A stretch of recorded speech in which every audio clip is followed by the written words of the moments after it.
नमस्कार दोस्तों, बहुत बहुत स्वागत है हमारे YouTube चैनल AR एकेडमी में। उम्मीद करते हैं दोस्तों आप सभी घर पर रहकर अच्छे से पढ़ाई कर रहे होंगे और सभी अपने स्वास्थ्य का भी ख्याल रख रहे होंगे। सभी स्वस्थ होंगे और सुरक्षित होंगे। सभी लोग घर पर रहें, ज़्यादातर काम होने पर ही बाहर निकलें। तो दोस्तों आज हम नेमराज सुड्डा से एनिमल हस्बेंड्री का पहला पार्ट लेकर आए हैं और 2-3-4 वीडियो में हम इसको पूरा का पूरा कवर कर देंगे। कोई भी सब्जेक्ट होगा हम उसको कोशिश करेंगे कि कम से कम वीडियो में ही उसको हम कवर कर लें। अगर वीडियो लेंथी हो जाती है तो फिर उसमें भी दिक्कत होने लगती है, इसलिए हम इसको 20 से 25 मिनट का एक वीडियो बनाते हैं। तो दोस्तों चलिए शुरू करते हैं। वीडियो को शुरू करने से पहले जो भी चैनल में हमारे नए जुड़े हुए हैं वो चैनल को सब्सक्राइब कर लें और बेल आइकन को दबा दें ताकि आपको नोटिफिकेशन मिलता रहे। बहुत ही इंपॉर्टेंट वीडियो हम डाल रहे हैं रोज़ और रोज़, जो कि सारे इम्पॉर्टेंट जितने भी हमारे एग्रीकल्चर की वैकेंसीज आने वाली हैं, जितने भी एग्रीकल्चर के एग्ज़ाम होते हैं, AO से लेकर कोई भी एंट्रेंस एग्ज़ाम या फिर कम्पिटेटिव एग्ज़ाम या फिर जॉब की कोई भी एग्ज़ाम होते हैं, जहाँ पर भी एग्रीकल्चर के क्वेश्चन पूछे जाएंगे ऐसे ही क्वेश्चन पूछे जाते हैं और वही क्वेश्चन बार बार रिपीट भी होते हैं। तो सबके लिए बहुत ही ज़्यादा इंपॉर्टेंट है, तो वीडियो को ध्यान से देखिएगा। चलिए शुरू करते हैं।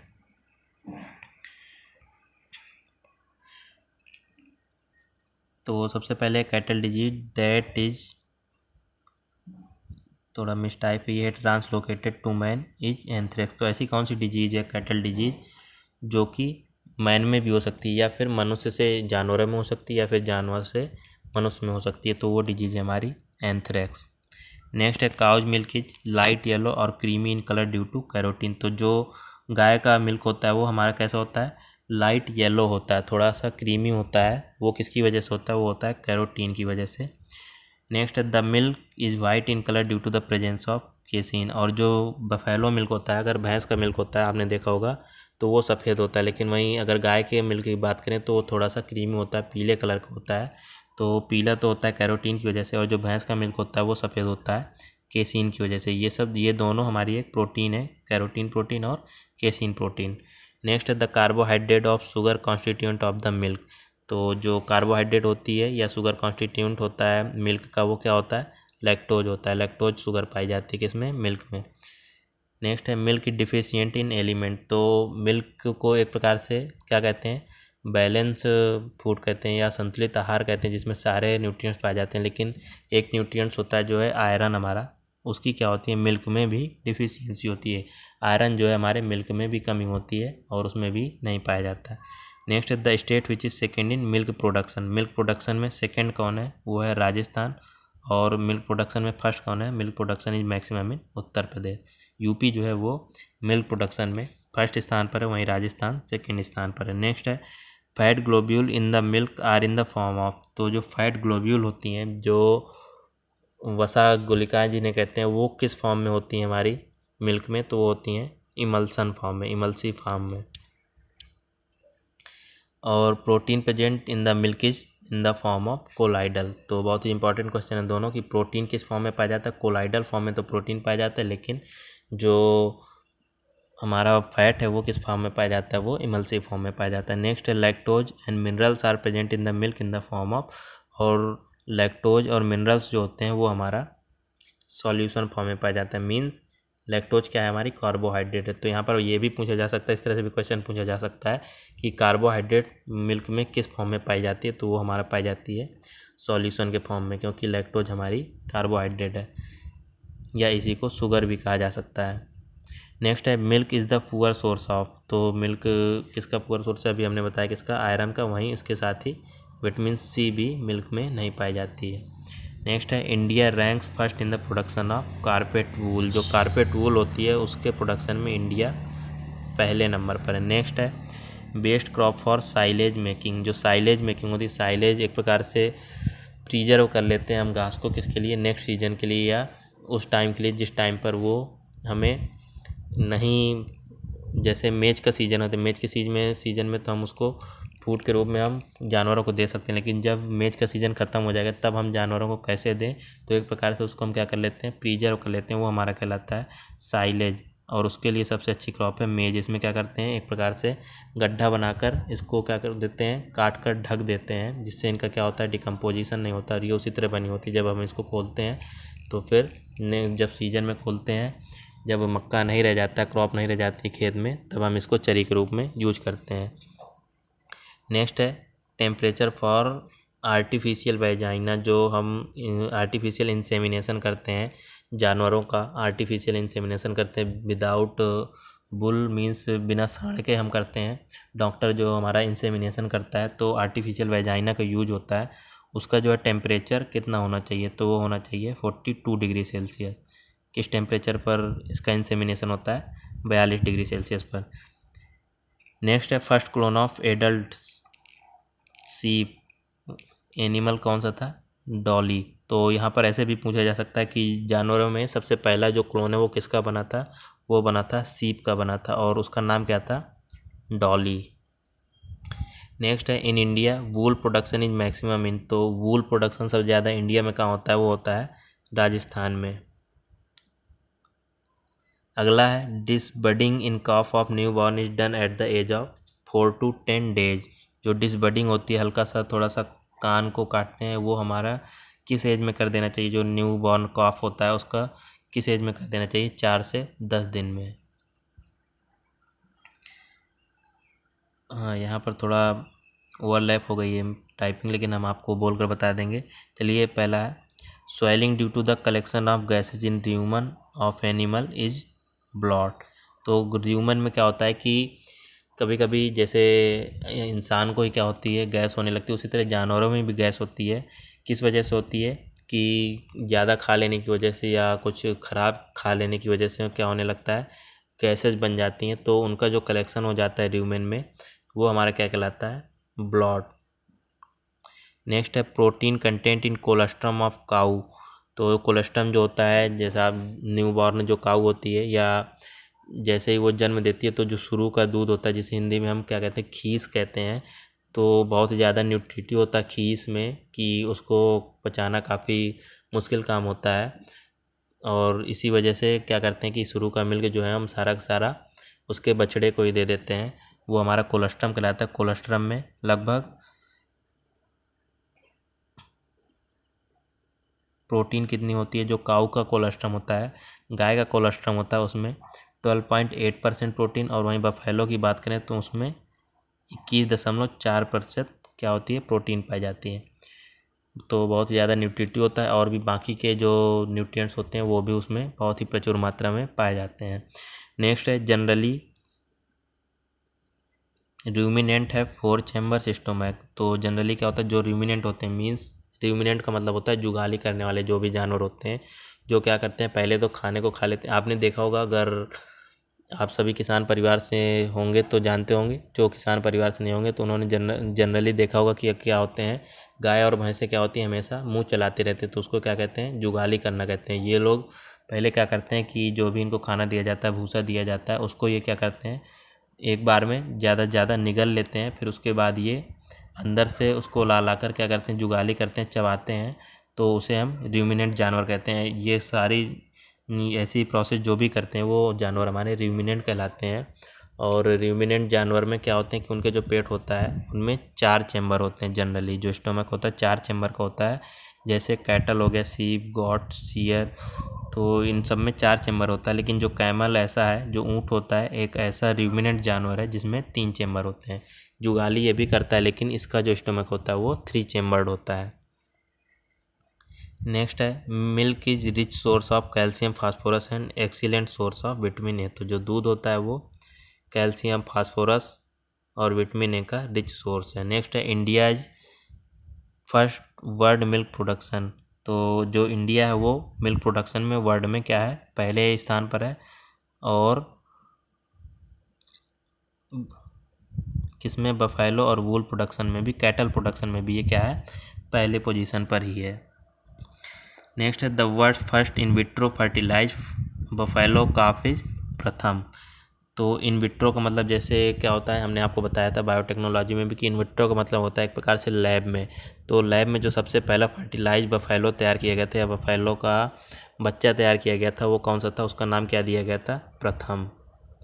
उस बफेलो के बच्चे को, बछड़े को प्रथम नाम दिया गया था, जो कि इन विट्रो टेक्निक से तैयार किया गया था। नेक्स्ट है the most commonly used cryoprotectant for freezing of semen. तो क्रायो प्रोटेक्टेंट तो क्या होता है कि जो क्रायो प्रोटेक्टेंट होता है ये एक प्रकार से चिलिंग ट्रीटमेंट ही होता है। इतना चिल्ड रखते हैं इसको, लगभग -196 तक टेम्परेचर ले जाते हैं क्रायो प्रिजर्वेशन का। तो उसमें क्या करते हैं, सीमेंट को हम फ्रीज करते हैं। तो इसके लिए सबसे अच्छा जो यूज्ड होने वाला क्रायो प्रोटेक्टेंट है वो है ग्लिसरॉल। नेक्स्ट है collagen is the main protein of skin connective tissues. तो जो स्किन होती है और कनेक्टिव टिश्यूज होती हैं उनके लिए जो मेन प्रोटीन होती है वो होती है कोलेजन कहलाती है। क्या कहलाती है? कोलेजन। नेक्स्ट है cannibalism is seen in poultry due to sodium chloride deficiency. तो कैनाबालिज्म एक प्रकार से डिफिशियंसी या डिसऑर्डर है जो मुर्गियों में होती है। किसकी वजह से होती है? सोडियम क्लोराइड की डिफिशियंसी से, मीन्स नमक की डिफिशियंसी से मुर्गियों में क्या देखने को मिलता है? कैनाबालिज्म। नेक्स्ट है cracked feet in poultry is caused bye deficiency of biotin. तो क्रैक्ड फीट जो मीन्स एक प्रकार से फटे हुए पैर या जो उनके पैर होते हैं पोल्ट्री में पक्षियों के, तो क्या होने लगते हैं? क्रैकिंग होने लगती है उनमें। वो किसकी कमी से होती है? वो होती है बायोटिन की कमी से। नेक्स्ट है Degnala and alkali disease are cause due to toxicity of selenium. तो दगनाला डिजीज़ जो होती है जिसको हम एल्कली डिजीज़ भी कहते हैं वो किसकी वजह से होती है? वो होती है सेलेनियम की टॉक्सिसिटी से, ना कि डिफिशियंसी। जब सेलेनियम की अधिकता हो जाती है तो उससे क्या होता है? दगनाला या फिर एल्कली डिजीज होती है। नेक्स्ट है क्रेजी चिक disease is caused bye deficiency of vitamin E. यहाँ पर आप देख रहे होंगे कि एक ही डिजीज है जो टॉक्सिसिटी से हो रही है, वो है हमारी दगनाला। उसके अलावा जितनी भी डिजीज की बात की हमने वो सब किससे हो रही हैं? डिफिशियंसी से। तो क्रेजी चिक डिजीज जो होती है, चिक जुड़ा हुआ, तो ये भी हमारे किस में होगी? पोल्ट्री में होगी, पक्षियों में ही होगी, जो होती है विटामिन ई की कमी से। नेक्स्ट है breed of poultry is excellent for broiler purpose. तो ब्रॉयलर पर्पज के लिए सबसे अच्छी ब्रीड कौन सी है हमारी पोल्ट्री की? तो वो है हमारी प्लेमाउथ रॉक। नेक्स्ट है a pregnant cow does not come in the heat due to presence of corpus luteum. तो प्रेग्नेंट काउ जो होती है तो उसमें हीट क्यों नहीं शो होती है? जो हीट पीरियड होता है जैसे इंसानों में भी होता है तो उनमें क्यों नहीं शो होता है? क्योंकि उनमें क्या होता है, जो कार्पस ल्यूटियम की एक झिल्ली बन जाती है जिसकी वजह से वो शो नहीं होता है। उसको हमें क्या करना पड़ता है? खुद से उसके लक्षणों को देखकर जानना पड़ता है। जैसे कि कभी कभी कुछ काऊ क्या होती हैं कि चिल्लाती हैं, या फिर जो रोज़ की तरह उनकी हरकतें हैं वो कुछ बदली हुई होती हैं, जैसे चलना, तेज़ चलना या फिर इधर उधर भागना, इस तरह के वो सिम्टम्स शो करती हैं। और उनमें जो जनरल सिम्टम्स होते हैं जो कि वेजाइना से शो होते हैं वो कार्पस ल्यूटियम की वजह से शो नहीं हो पाते हैं। नेक्स्ट है animal protein factor is known as cobalamin. तो जो एनिमल प्रोटीन फैक्टर है वो कैसे किस नाम से जाना जाता है? कोबालेमिन के नाम से। नेक्स्ट है fat content in double toned milk. तो डबल टोन्ड मिल्क में जो फैट कंटेंट है वो कितना होता है? 1.5%। नेक्स्ट है hay can be stored if moisture percent below. तो हे को जो है ये भी एक प्रकार से किसका प्रिजर्वेशन? ये घास का ही प्रिजर्वेशन है। किसके लिए? नेक्स्ट सीजन के लिए। तो हे को किस टेम्परेचर पर, कितने टेम्परेचर से कम पर प्रिजर्व कर सकते हैं? 16% से कम, सॉरी टेम्परेचर नहीं, मॉइस्चर पर। तो 16% कम मॉइस्चर पर हम उसको प्रिजर्व कर सकते हैं। नेक्स्ट है legal standard for solid not fat is cow milk is. तो जो लीगल स्टैंडर्ड होता है SNF का सॉलिड नॉट फैट वो कितना होता है काउ मिल्क के लिए? 8.5%। नेक्स्ट है let down of milk in cow is due to the secretion of.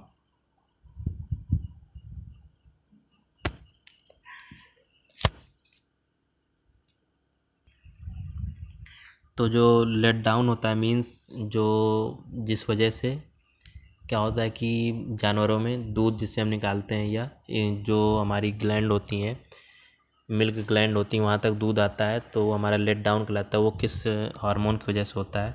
तो वो होता है सेक्रेशन ऑफ, ये गलत लिखा हुआ है, ऑक्सीटोसिन है, OXYTOCIN। जो ऑक्सीटोसिन हार्मोन होता है उसकी वजह से क्या होता है? लेट डाउन होता है। नेक्स्ट है मिल्क लिपिड। तो मिल्क की जो लिपिड होती है वो क्या कहलाती है? लेसिथिन। नेक्स्ट है scientific castration is done by using an instrument known as burdizzo कैस्ट्रेटर।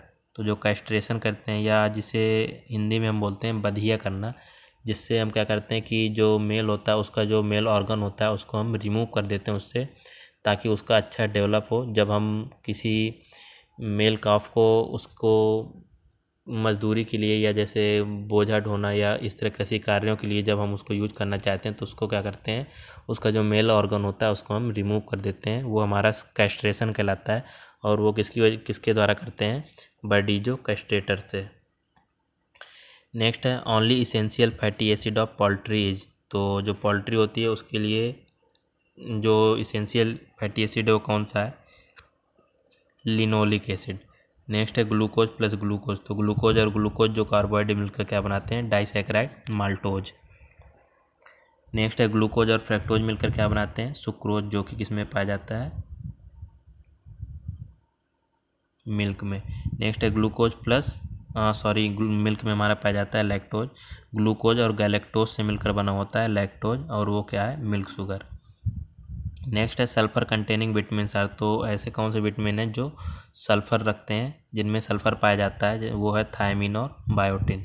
Next है सल्फर कंटेनिंग अमीनो एसिड। कौन कौन से अमीनो एसिड में सल्फर पाया जाता है, तो वो है सिस्टीन, सिस्टाइन एंड मेथियोनिन। ये दोनों अलग अलग हैं, सिस्टीन और सिस्टाइन।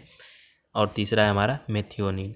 नेक्स्ट है the best way to prevent fatal septicemia in young calves is to make sure that they get colostrum. तो जो फैटल सेप्टिसीमिया है वो किसके लिए यूज होता है, कोलेस्ट्रम के लिए। नेक्स्ट है the biggest compartment of ruminant stomach. तो अभी जैसे हमने आपको बताया था कि रूमिनेंट जो स्टोमक होता है वो 4 चैम्बर का होता है। तो उनमें जो सबसे बड़ा चैम्बर होता है वो कौन सा होता है, वो होता है रूमेन का, RUMAN, रूमेन। नेक्स्ट है the boiling point of milk. तो मिल्क को किस पॉइंट पर बॉइलिंग करना या किस पॉइंट पर बॉइल होता है, तो वो होता है 100.17 डिग्री सेल्सियस पर। नेक्स्ट है the main storage polysaccharides in animal cell is. तो एनिमल सेल में कौन सा स्टोरेज पॉलीसेक्राइड होता है, सबसे मेन जो स्टोरेज पॉलीसेक्राइड होता है जो बहुत सारे यूनिसेक्राइड से या मोनोसेक्राइड से मिलकर बना होता है। ग्लूकोज, जैसे ग्लूकोज होता है हमारा, वैसे ही कौन सा पॉलीसेक्राइड से जो स्टोरेज का काम करता है किनमें, एनिमल्स में, तो वो है हमारा ग्लाइकोजन। नेक्स्ट है casein constitute about 80% of the total protein present in milk. तो जो मिल्क में जो टोटल प्रोटीन होती है उनमें से 80% तक हमारा केसिन ही पाया जाता है। नेक्स्ट है the most variable constituent of milk is fat. जो सबसे ज़्यादा वेरिएबल कॉन्स्टिट्यूएंट है मिल्क का वो है हमारा फैट। फैट क्या होता है, एक ब्रीड से दूसरी ब्रीड में बहुत ज़्यादा वेरी करता है। नेक्स्ट है the process of dehorning is accomplished by applying caustic potash. तो जो डिहार्निंग होता है या जिसको हम कहते हैं प्रकार से सींग को काटना या सींग को रिमूव करना, वो हमारा डिहॉर्निंग कहलाता है। हॉर्न को अलग करना वो किसके द्वारा करते हैं, कास्टिक पोटास के द्वारा। कास्टिक पोटास की छड़ को यूज करते हैं हम, और उससे क्या करते हैं हम, सींग को काट दिया जाता है। Next the poultry specially raised for meat production in known as broiler. तो जो पोल्ट्री किसके लिए यूज होता है, मीट प्रोडक्शन के लिए, जिसका मेन एम अंडे पैदा करना नहीं बल्कि हमारा क्या है, मीट के लिए हम उसको पालते हैं या मुर्गियों को पालते हैं, तो हमारे कहलाती हैं ब्रॉयलर। नेक्स्ट है the protein which can't be digested. कौन सी प्रोटीन है जिसे डाइजेस्ट नहीं किया जा सकता, वो है इलास्टिन। नेक्स्ट है which is use for treatment of oxalate poisoning.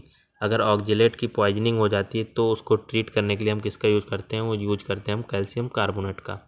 Next है freshly drawn milk has a pH value of 6.5 to 6.7।